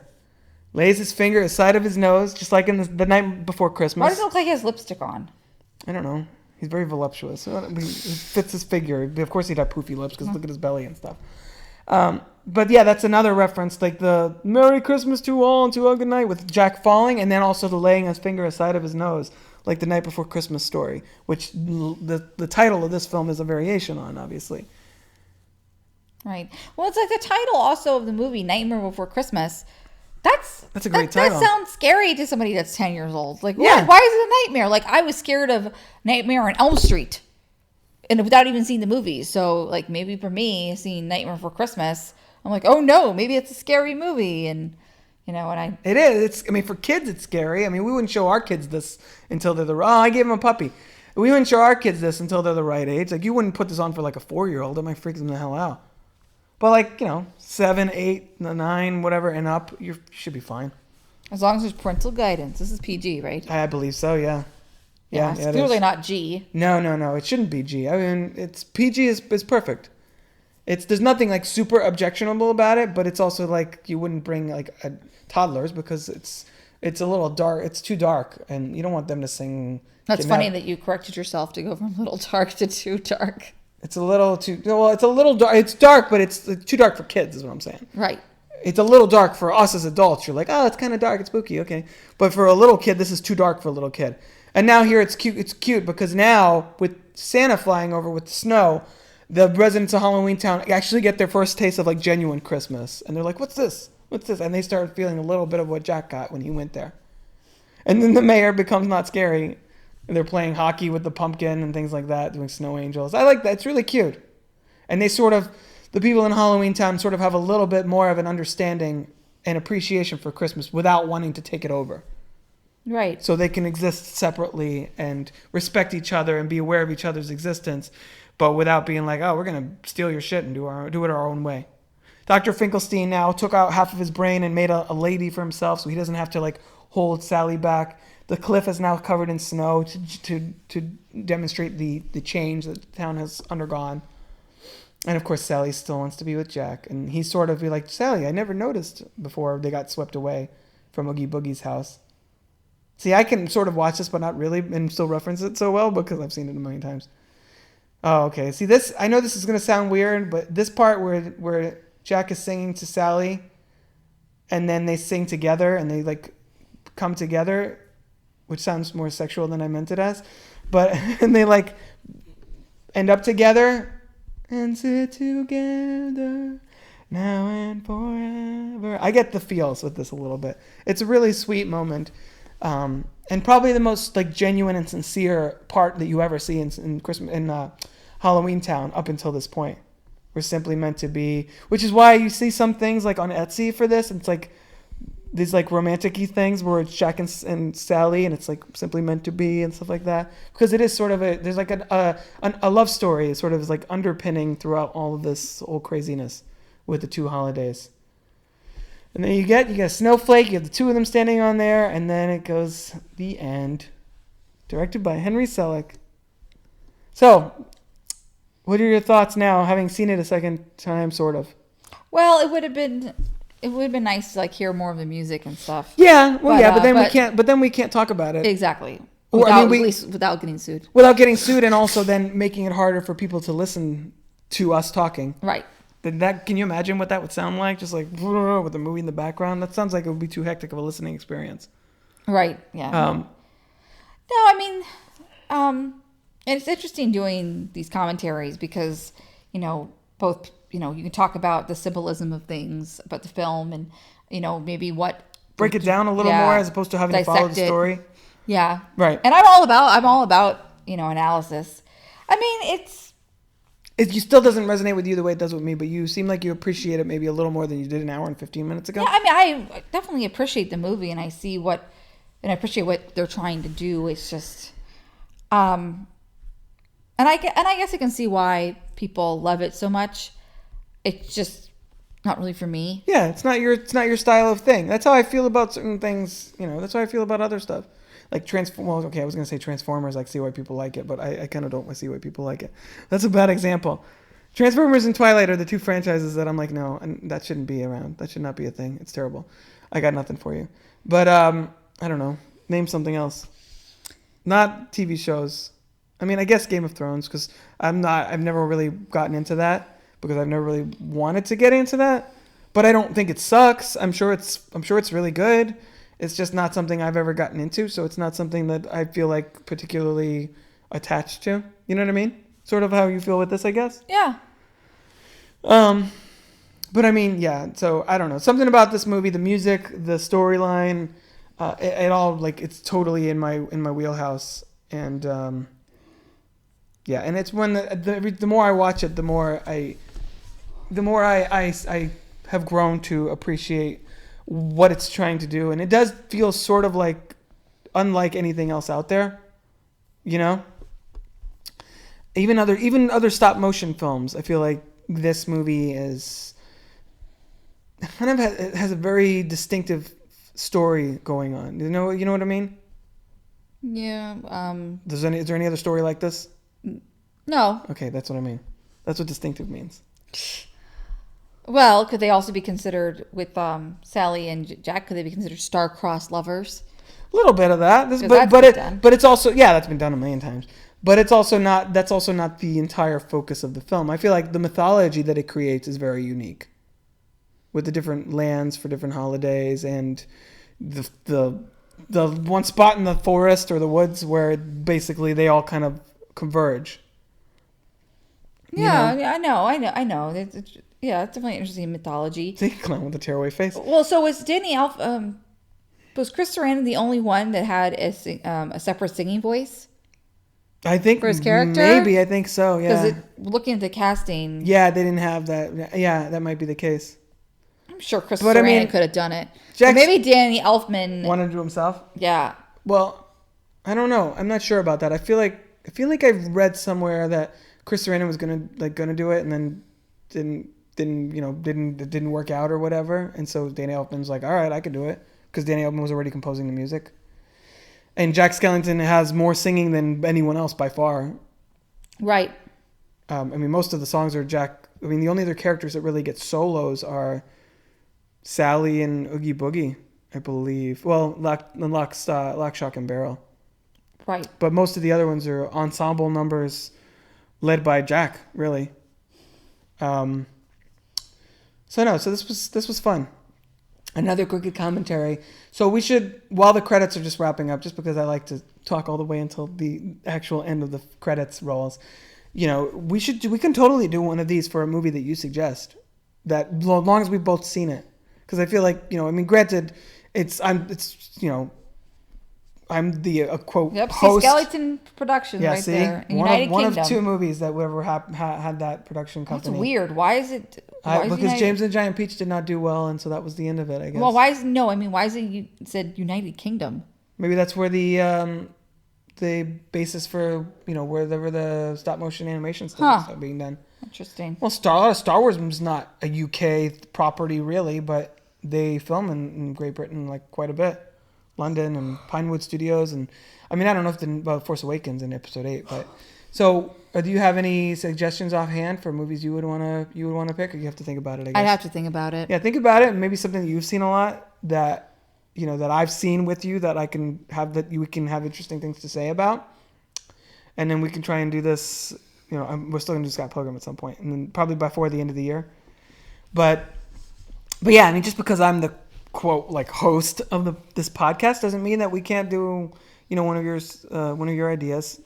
And you guys listening to this, if you want to have us if you want to suggest an episode that we could do a quick commentary on, like a particular film, again, it would have to be something that if it was something we haven't seen, we'd have to watch it first and then rewatch it to do the podcast, which I'm fine with that if the right movie comes along. So send your suggestions and ideas over to me. I'm on Twitter at Crooked Table, or I send it to Kai over at the Vault Key LLC on Twitter.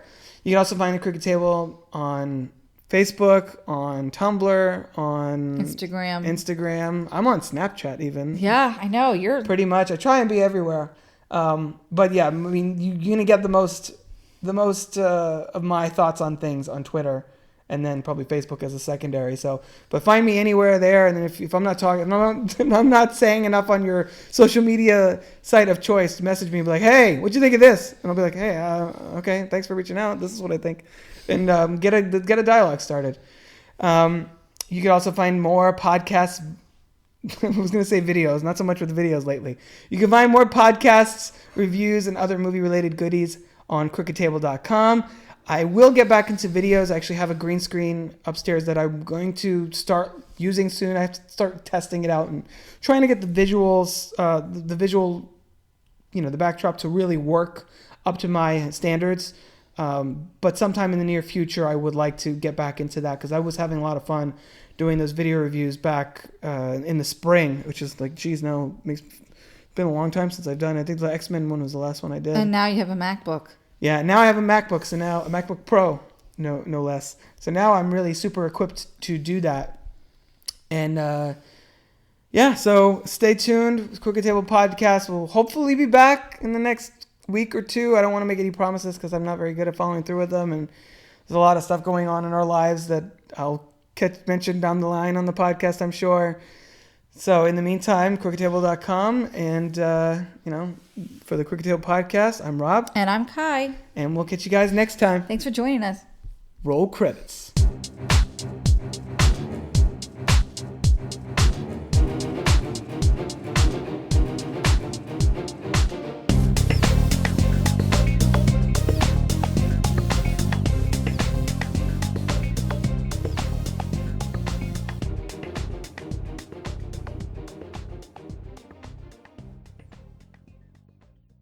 This has been a production of crookedtable.com. All rights reserved. C-R-O-O-K-E-D.